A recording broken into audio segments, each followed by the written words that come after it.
was chapter 29. We only have 2 chapters left, so I'm kind of excited to finish, so I might just do them all today. So exciting. So when we read last, Marzana was being held with a knife to her throat by Moth Fletchwood. And they were looking for something that their father had left them in the Morgenthaler Street station before it was closed. And they had just opened the locker and there was nothing in it.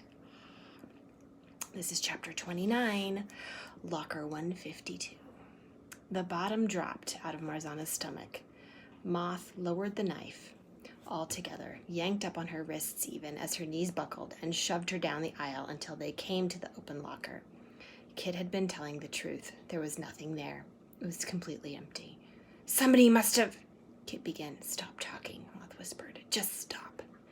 Brandon spoke now from the end of the aisle. Let the girls go, he said, cracking his knuckles. You're not getting past me. JJ stood a few paces behind him. Where was Medi? Moth jerked the knife back up to Marzana's neck, but he said nothing, just kept staring into the empty locker. Kit, meanwhile, kept talking, as if neither his brother nor Brandon had spoken. I'm just saying, it's been, what? It's been 15 years? Somebody could have. Or maybe it was the iron. Maybe it's still here. It's just hanging from the ceiling somewhere. Or maybe Pop never actually left anything at all. Stop. Moth dropped the knife from Marzana's neck momentarily and used the back of that hand to wipe sweat from his forehead. He was shaking. Marzana could feel it through the fingers that still held her wrists. Moth was losing control. This could very well go horribly wrong. Even worse than it already had gone. What else can I do? What else can I say? There was a year in between, Kit said, grabbing his brother's forearm with both hands before the latter could bring the blade back up to Marzana's neck again. Amelia edged herself farther out of the way toward the dead end of the aisle. Kit didn't seem to notice. Between the time Pop left it and the time the entrances were sealed and the house was built, someone found it back then, he insisted. Found their way down here and took it. Whatever it was. Must have. There's no other explanation. Yes, there is. Moth let go of Marzana's wrist, spun her around, and slammed her back against locker 151.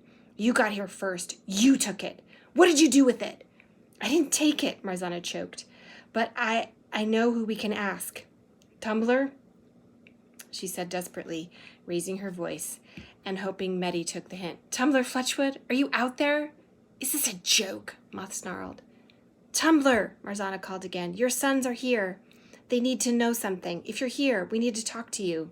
It was a Hail Mary, but she figured if there was one thing a ghost and a magician could maybe do, it was put together the appearance of another ghost.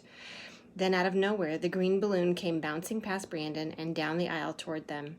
Marzana glanced sharply at JJ. His face was impassive, which was maybe a pretty good indicator that he was up to something. He caught Marzana's eye and rapidly reconfigured his face to show surprise, but if he was controlling the balloon, and it had to be either him or Medi, Marzana had no idea how.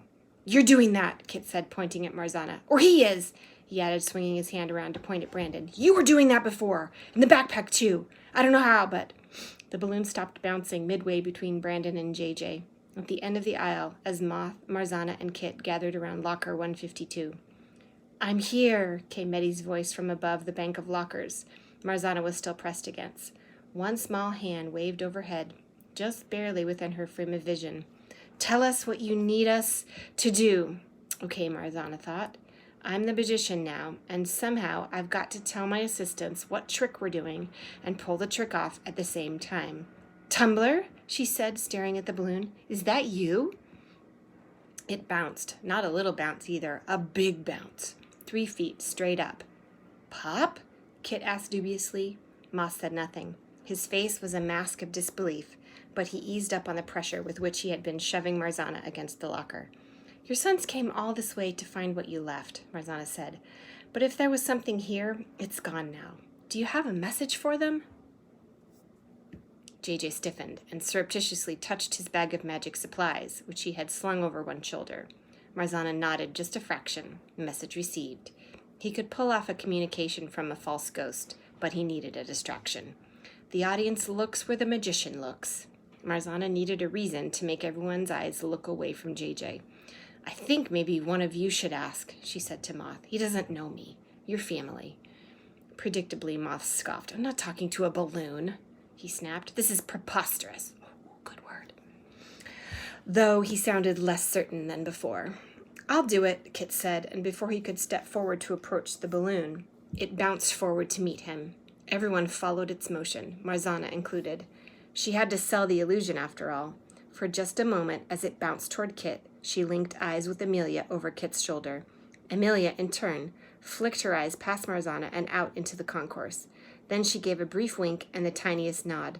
Something was happening out in the station, while Kit and Moth were distracted by the balloon. Marzana was facing the wrong way to see it, but Amelia had a clear view. Kit, meanwhile, bent to crouch before the round green balloon. Pop? Is that you? It's me, Kit. Christopher. He looked up at his brother. This is weird. It's ridiculous, Moth snapped. The balloon bounced once and shot up off the ground until it was eye level with Moth and an inch from his nose. Say that to my face, it seemed to be demanding. Moth recoiled. What the? Wait, Kit said quickly. Pop, it's us. Kit and Timmy. Figured out where you set the treasure hunt. We came all the way from Maryland. His voice caught for a moment. But there's nothing in the locker, Pop. Did these little thieves take it? Moth demanded, shaking Marzana. Bounce once for yes and twice for no. If you're really there, he added, reddening a little. JJ's done, Mitty said from above. Keep them going another minute. The balloon bounced twice. No, the little thieves hadn't taken whatever was in the locker. Moth snarled in fury and slammed Marzana against the locker again. She winced as her head hit metal. I told you we didn't. And I'm supposed to take the word of a balloon about that? He pointed the knife at her. This has gone far enough. The balloon bounced again. Timmy, stop, Kit begged. Tumbler, please tell them anything. Something, Marzana managed. Anything, please. They need your message. Stop talking to the dang balloon! Suddenly, the streaking shape of Meddy darted between the green balloon and Kit, past Moth and Marzana. She leaped into locker 152 and pulled the door shut behind her with a bang. Everyone jumped and stared. The balloon drifted gently over and bumped the door of 152 once, twice, 3 times. Moth lowered his knife. Bump, bump. There's nothing in there, Pop, Kit protested. We looked. Bump, bump, bump, bump, bump, bump, bump, bump, bump, bump. Kit and Moth looked at each other. Then Kit touched the latch handle. The green balloon drifted back to give him space. He opened the door. There, of course, was Meddy, sitting before her on the bottom of the locker. The only thing visible to Moth and Kit was an envelope. Take her! Moth shoved Marzana into Kit's hands. As he reached for the envelope, Meddy held up her hands to display, to Marzana anyway, a matchbox and a single wooden match. She struck the match against the box and brought the flame to the edge of the envelope just as Moth picked it up. What the? He tried to blow out the fire that was suddenly, inexplicably consuming the paper, but it tore through so fast that all he could do was let the burning handful drop, shaking his singed fingers. The fire destroyed the envelope in less time than it took to reach the ground, but somehow it failed to burn away the contents. Moth bent, picked up what was left behind, and held them up, 2 playing cards with a pattern of gold and green balloons on the backs. The colors were different, but Marzana thought the pattern was similar to the gold and black cards JJ had used as weapons in Mrs. Agravin's flat the night before. Moth looked warily from the cards to the bobbing green sphere. This is your message? The balloon bounced once. Moth looked down at the 2 cards again. One by one, he turned them over. Then he shouted and flung them at Kit, who scrambled to catch them one-handed without letting go of Marzana. He failed, but the cards landed face up on the floor. So that Kit and Marzana could see what Moth had seen. A message appeared to have been burned into the cards, both of them jokers. You took a child? Where is she? Moth staggered backwards and slumped against the wall of lockers as Kit let go of Marzana and collapsed to the ground, covering his face with his hands and sobbing. Amelia darted from the dead end and jumped over him as Meddy dropped out of the locker at Marzana's side, and the 3 of them careened toward the end of the aisle where Brandon was already rushing in. Moth made a half-hearted grab at them with the shaking hand, but the green balloon bounced itself up in between, and he recoiled as if it were a human with a weapon rather than a big ball of rubber and air. Brandon seized Marzana and Amelia and hauled them out of the aisle. Get to the above ground now, he ordered, shoving them toward JJ. Go up and call the police. What about you? Marzana asked. 2 guys with their backs to the wall, I can probably handle, Brandon said.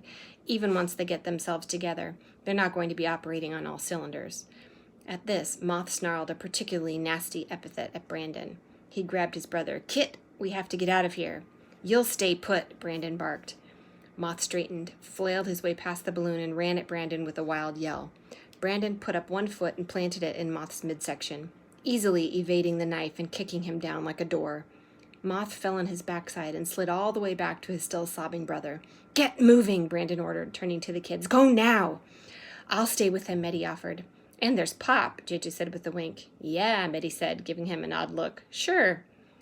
Would you go? Brandon said, exasperated. Move! He squared himself up in the entrance to the aisles. Idiots will keep getting up when they ought to stay down.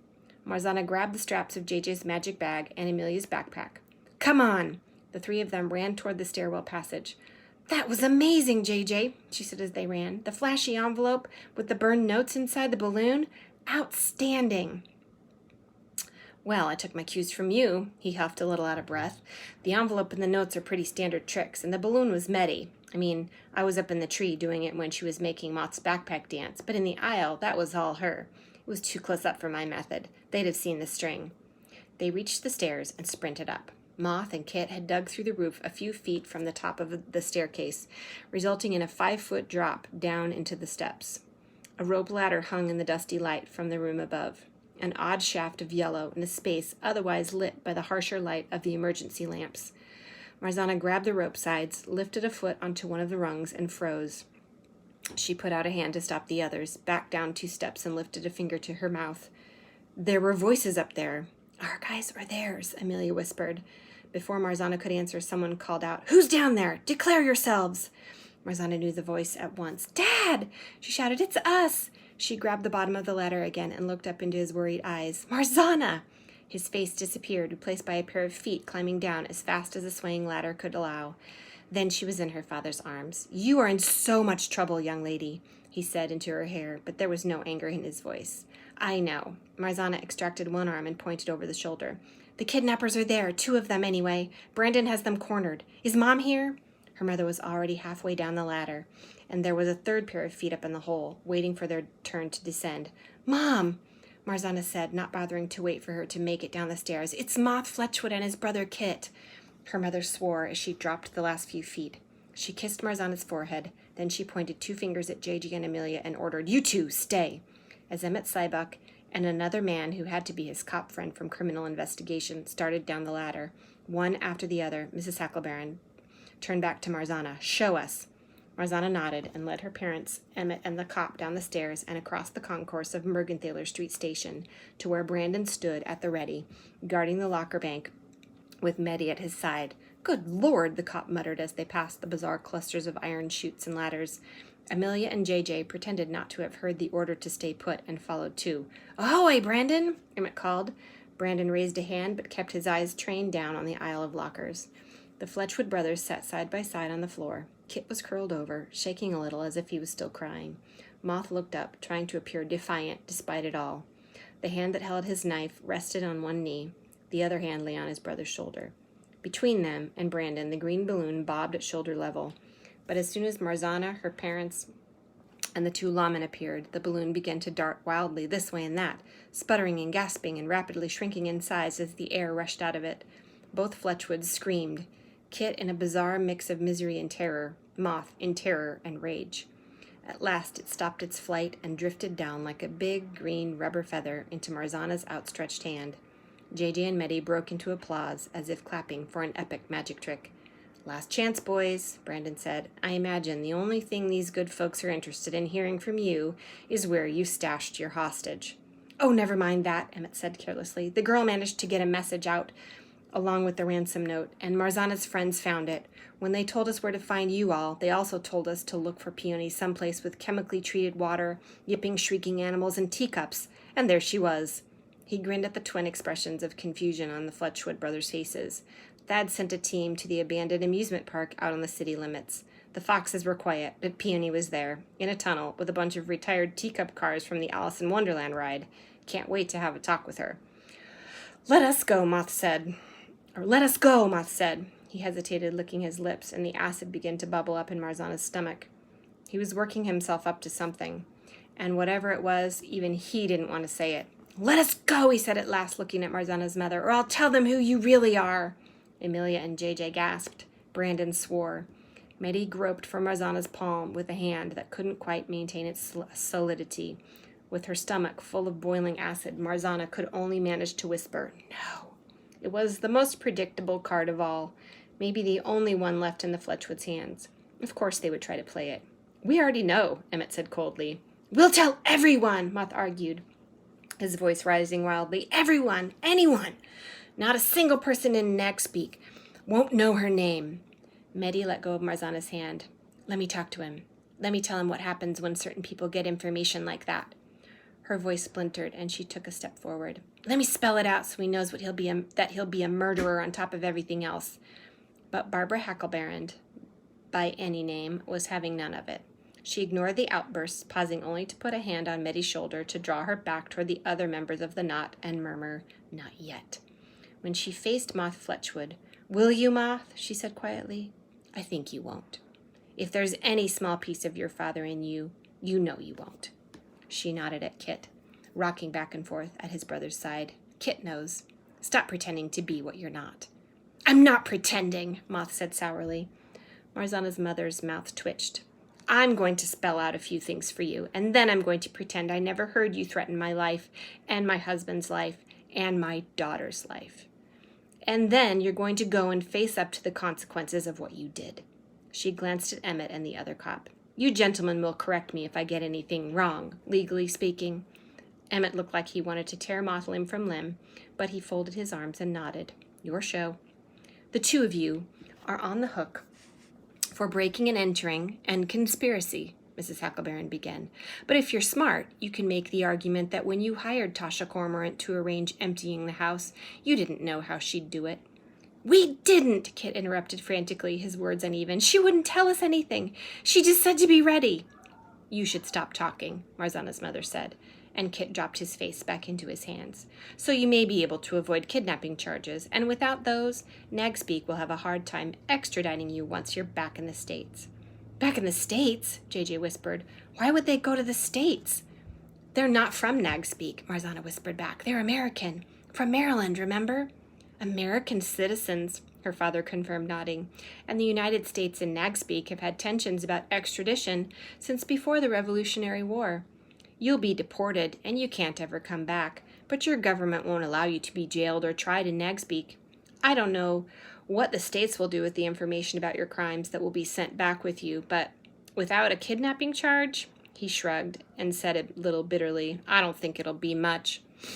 "I don't want any crimes following me back," Moth argued. Kit shot him a disgusted look, and Marzana realized the older brother had said me rather than us. "And you still need to bargain," Moth insisted. "There's Tasha to think about, too. She won't go down quietly." At that, the non-Fletchwood adults in the room actually laughed. Chuckles of amusement from the Hacklebarans and Brandon, snorts of frustration from Emmett and his friend. "She's not going down for this," Emmett said. "She knew before we did that the jig was up. She's gone, Moth. Slipped right out of the house where she'd been posing as the Hyde's daughter and keeping an eye on them while the family was supposedly recovering from this ordeal. Whoever she had guarding the real girl skipped out too.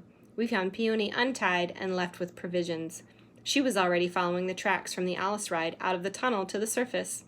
"No," Moth said, staggered. Emmett shrugged at the other man's disbelief. "It took Marzana's friends 6 phone calls and a couple of messages to track me down. Maybe one of those calls or messages happened to pass through someone on her payroll. Or maybe she had a phone tapped somewhere, but her job is information, Moth. This isn't surprising." "And even if she had been caught," Mrs. Hacklebarand said, "she wouldn't sing. She'd never work again if she did.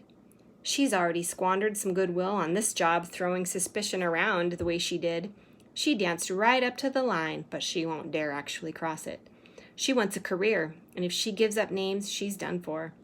Moth opened his mouth to argue further, but Kit cut him off. "Stop, Timmy. Just stop." He still hadn't quite managed to stop crying, and his words were like hiccups. "Your father was a good man." Marzana's mother spoke in a voice like ice. "He would have been horrified." Kit shook his head and began to sob again. Moth Fletchwood dropped the knife between his feet, clutched his head into his hands, and let out a single long, low moan.